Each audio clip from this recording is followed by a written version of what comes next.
Combien de fois vous êtes-vous retrouvé en silence, le cœur serré, cherchant une solution à une douleur qui semble sans fin? Dans les moments de grande affliction, il est facile de perdre espoir. Mais Jésus, le médecin des médecins, continue d'écouter chaque prière. Aujourd'hui, vous êtes face à une opportunité unique.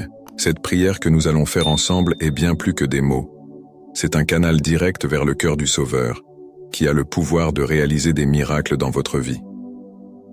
Alors que vous suivez chaque phrase, laissez-vous croire que Jésus agit maintenant, pendant que vous priez apportant une guérison complète, tant physique que spirituelle.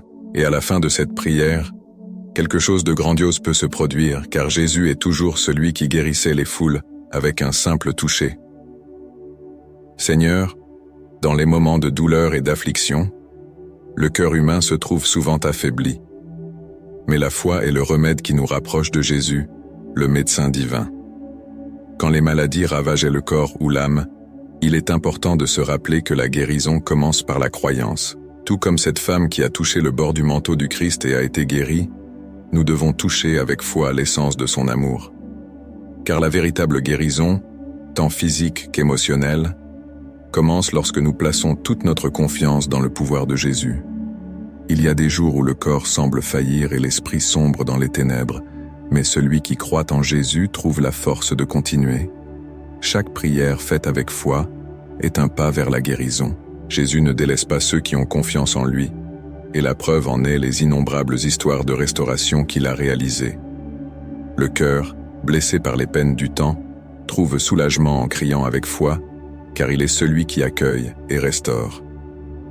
Ainsi, jour après jour, en présence du Sauveur, la guérison vient, souvent de manière imperceptible, mais toujours certaine. C'est pourquoi il ne suffit pas de demander la guérison. Il faut croire de tout cœur. La foi n'est pas un sentiment mais une posture, un abandon complet. En priant que le cœur soit sûr que Jésus écoute et répond. C'est cette foi inébranlable qui déplace les montagnes et restaure les vies. Tout comme un enfant qui a confiance dans le soin de ses parents, nous devons faire confiance au pouvoir de Jésus, sachant que sa réponse viendra au moment juste, comme un baume pour les blessures qui nous tourmentent. Seigneur, dans ta miséricorde infinie, le pardon est la clé qui nous libère des liens spirituels. Beaucoup portent dans leur cœur des blessures profondes, nourries par le ressentiment et le manque de pardon. Mais toi, Jésus, tu enseignes que la véritable guérison spirituelle commence lorsque nous nous tournons vers toi, reconnaissant nos fautes et cherchant ta grâce rédemptrice. En demandant pardon, le cœur s'ouvre au miracle du renouveau, et ainsi, les douleurs de l'âme commencent à se dissiper, mais le pardon n'est pas seulement ce que nous recevons, c'est aussi ce que nous offrons. Lorsque nous sommes capables de pardonner à ceux qui nous ont blessés, nous libérons notre âme d'un fardeau lourd. Celui qui garde rancune s'éloigne de la guérison spirituelle, car le pardon est l'acte qui ouvre la voie à la libération. Exemple, en est le propre Jésus, qui, même au milieu de la souffrance, a pardonné à ceux qui l'ont crucifié. En suivant cet exemple, nous expérimentons le soulagement que seul le pardon véritable peut apporter. Le pardon est un processus qui demande du courage et de la foi. En pardonnant, nous n'obéissons pas seulement à la parole de Dieu, mais nous permettons que sa guérison touche nos blessures les plus profondes. La prière pour le pardon doit être constante, car elle nous aligne avec le cœur du Christ. Tout comme il pardonne nos fautes, nous devons chercher dans notre vie quotidienne à libérer le pardon à ceux qui nous ont offensés, pour que la guérison spirituelle soit complète et durable. Seigneur, nous reconnaissons en Jésus le véritable médecin des médecins, celui qui connaît chaque cellule, chaque pensée, chaque douleur que nous portons. Il n'y a aucune maladie physique ou émotionnelle qui échappe à son regard attentif et miséricordieux. Lorsque la science et les médecins terrestres atteignent leurs limites, c'est en Jésus que nous trouvons la réponse définitive. Lui, qui a créé nos corps et nos âmes, a le pouvoir de guérir ce qui semble impossible à l'homme. Il suffit d'un simple toucher de ses mains divines pour que la guérison se manifeste. Jésus ne guérit pas seulement ce qui est visible, mais aussi ce qui est caché dans les profondeurs de l'être. Souvent, les douleurs que nous portons vont au-delà du corps, atteignant l'esprit, et c'est dans ces moments que Jésus agit de manière complète, restaurant non seulement la santé physique, mais aussi apportant paix et sérénité à l'âme. Comme un médecin qui va au-delà des symptômes, il va à la racine du problème, guérissant ce qui est intime, apportant soulagement et renouveau. Tout comme il a guéri les aveugles et les paralytiques, il guérit encore aujourd'hui, lorsque nous clamons avec foi et et en nous remettant à Jésus, nous reconnaissons que sa guérison n'est pas limitée par le temps ou les circonstances. Tout comme les lépreux qui ont été purifiés, nous devons nous approcher de lui avec foi, sachant que sa compassion est infinie. Il ne nous guérit pas seulement, mais nous restaure aussi complètement, tant physiquement que spirituellement. C'est pourquoi nous ne devons jamais cesser de prier et de faire confiance que Jésus, le médecin des médecins, prend soin de chaque détail de notre vie et de notre santé. Seigneur, en ta présence, nous trouvons la libération des chaînes invisibles qui retiennent le cœur et l'esprit. Combien de fois, Jésus, nous nous sentons liés par des sentiments d'angoisse, de peur et d'anxiété qui nous éloignent de ta paix. Mais nous savons que toi, qui es le libérateur, as le pouvoir de briser ces chaînes, nous libérant des liens émotionnels que nous portons.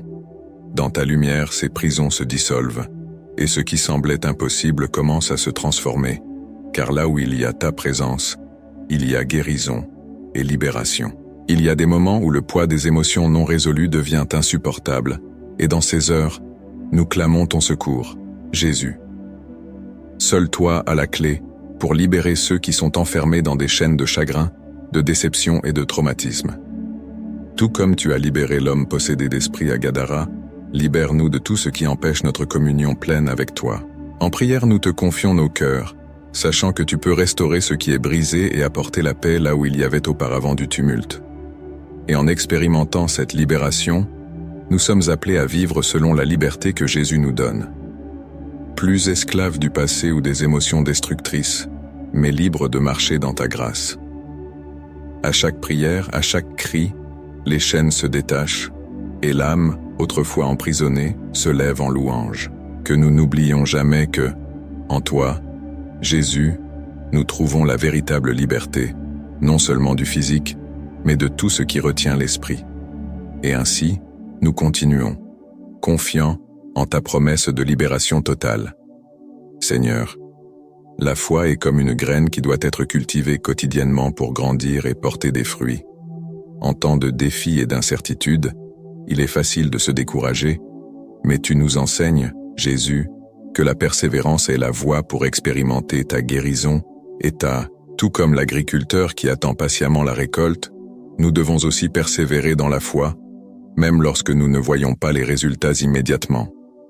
Chaque prière, chaque acte de foi est comme arroser cette graine, sachant que, au moment voulu, tu feras fleurir la réponse que nous attendons tant. Dans les moments de doute, le cœur peut vaciller, mais c'est dans la prière continue et la confiance en ta parole que nous trouvons la force de continuer. Jésus, qui n'a jamais renoncé à nous, nous invite à ne pas renoncer, même lorsque les tempêtes semblent fortes. Comme Pierre, qui a marché sur les eaux tout en fixant les yeux sur toi, nous devons maintenir notre regard ferme sur Jésus, sans nous laisser distraire par les vagues autour. Ainsi, la foi se renforce, et la persévérance nous conduit à vivre les miracles que tu as préparés pour nous. Et en persévérant, Seigneur, nous réalisons que la foi n'est pas un chemin facile, mais elle est gratifiante. C'est dans la constance de la prière et la confiance en toi que nous devenons plus forts. Peu importe combien de temps cela prend, nous savons que tu écoutes chaque supplication. Et même lorsque le silence semble régner, tu travailles en notre faveur. C'est pourquoi, Seigneur, aide-nous à maintenir la foi vive et à persévérer. Certain que tu es fidèle et que, dans ta bonté, il n'y a pas de limite à ce que tu peux faire pour ceux qui ont confiance en toi.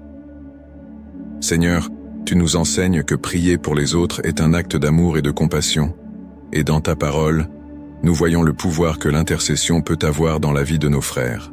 Quand nous prions, Jésus, nous ne demandons pas seulement pour nous-mêmes, mais nous portons les besoins de ceux que nous aimons jusqu'à tes pieds.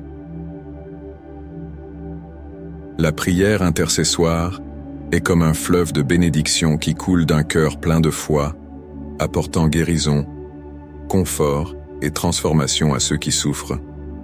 Toi qui as guéri le serviteur du centurion par l'intercession de son Seigneur, Tu nous montres que le pouvoir de la prière va au-delà de ce que nous voyons. Et lorsque nous nous mettons en prière pour nos proches, nous sommes mus par un amour qui reflète ton propre amour, Jésus.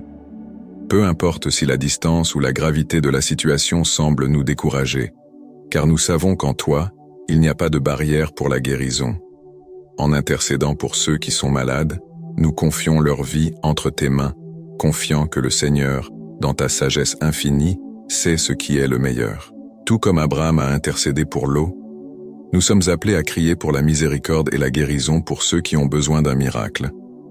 Le pouvoir de la prière intercessoire ne réside pas seulement dans celui qui prie, mais dans celui qui écoute.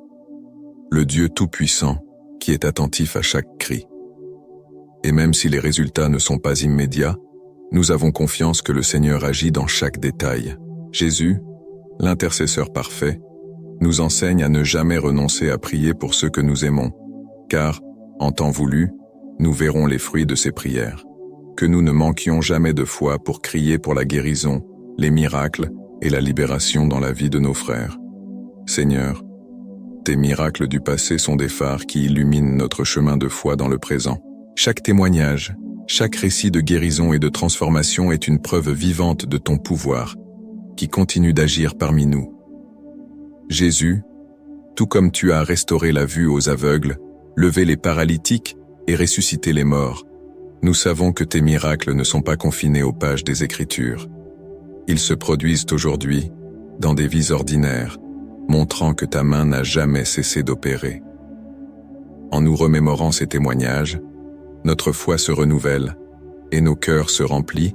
En méditant sur les miracles que nous avons déjà vécus ou entendus, nous nous souvenons qu'il n'y a rien d'impossible pour toi.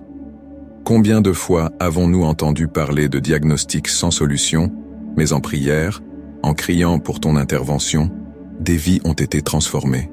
Ces témoignages ne nous encouragent pas seulement, mais nous enseignent aussi à persévérer, sachant que toi, Jésus, es le même hier, aujourd'hui et toujours.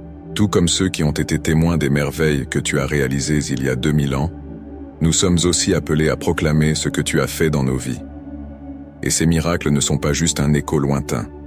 Ils sont le présage de ce qui est encore à venir. Jésus, en racontant et en écoutant les témoignages de foi, notre confiance en toi grandit. Comme les paroles de celui qui a été guéri se sont répandues partout, nous sommes aussi appelés à partager les miracles que tu as réalisés. Que chaque témoignage serve de rappel que tu continues d'opérer des merveilles, et que ta guérison et ton pouvoir sont disponibles pour tous ceux qui croient et crient en prière. Maintenant que vous avez été guidés par cette puissante prière, la question qui reste est: que ferez-vous de cette guérison que Jésus est en train d'opérer dans votre vie? Êtes-vous prêt à continuer à renforcer votre foi, à persévérer dans la prière et à rechercher le pardon qui libère l'âme? La transformation commence par de petites actions. Continuez à prier, à méditer sur les promesses de Dieu. Abonnez-vous à notre chaîne pour ne manquer aucune de nos prières, préparées avec beaucoup de soin et de dévouement. Si cette prière a touché votre cœur, partagez-la avec vos amis et votre famille, en diffusant un message de foi et d'espoir. Profitez de l'opportunité de continuer à prier avec nous, en cliquant sur la prochaine prière qui s'affiche déjà sur votre écran. C'est une autre chance de renforcer votre foi et de ressentir la présence divine. Activez la cloche de notification pour être le premier à recevoir nos futures prières. Que Dieu bénisse et protège vous et votre famille. À la prochaine vidéo.